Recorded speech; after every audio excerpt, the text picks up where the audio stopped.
আমরা সমাধান করব ঢাকা বোর্ড 2026-এ আসা উচ্চতর গণিতের একটা স্থানাঙ্ক জ্যামিতির উল্লেখযোগ্য একটা কোশ্চেন নিয়ে। এই কোশ্চেনটা করা হয়েছিল 11.3 এবং 11.4 দুইটা অধ্যায় সমন্বয়ে। এখানে কোশ্চেনে বলা হয়েছে 3x - 5y = 6 এবং 6x + ky = 12 রেখাদ্বয় পরস্পর সমান্তরাল হলে কে এর মান কত।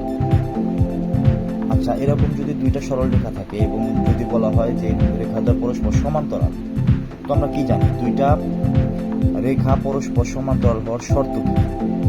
দুটি রেখা পরস্পর সমান্তরাল হইলে আমরা বলতে পারি রেখাদ্বয়ের ঢাল একই। কিন্তু ঢাল দিয়ে আমরা আজকে কথা বলবো না, আজকে আমরা কথা বলবো আর একটা শর্টকাট রুলস দিয়ে। সেটা হচ্ছে, আমরা জানি দুটি রেখা পরস্পর সমান্তরাল হলে যদি রেখাদ্বয় রূপ যদি এরকম হয় যে একটা a1x + b1x + c = 0 আর একটা a2x + b2x + c = 0, এই দুইটা সরল রেখাকে আমরা এই দুইটার সাথে তুলনা করলে আমরা লিখতে পারি 3x - 5y = 6। এই 6 কে এই পাশে আনলে হয় -6, আবার 6x + ky = 12, 12 কে এই পাশে আনলে হয় -12। তো এখন যদি আমরা এই দুইটা সরল রেখাকে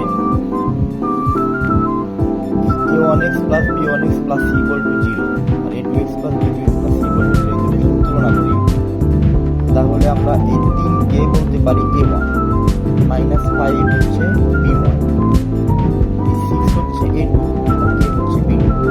তো আমরা বলতে পারি a1 = 3, b1 = -5, a2 = 6, b2 = k। এখন এটা আমরা জানি যে দুটি রেখা পরস্পর সমান্তরাল হলে a1/a2 = b1/b2 হবে। তার মানে এখান থেকে আমরা দেখতে পাইতেছি a1 কত 3/a2 কত 6 b1 কত -5, b2 k। এটা আমরা পেয়েছি। এখন এটা আমি অলরেডি এটা বের করে রাখছি। তো 3 এবং 6, 3, 6 এটা কাটাকাটি করলে হয় হাফ। এরপরে আর গুণ করবো, কে অক্ষে কে 2 আর -5 গুণ করলে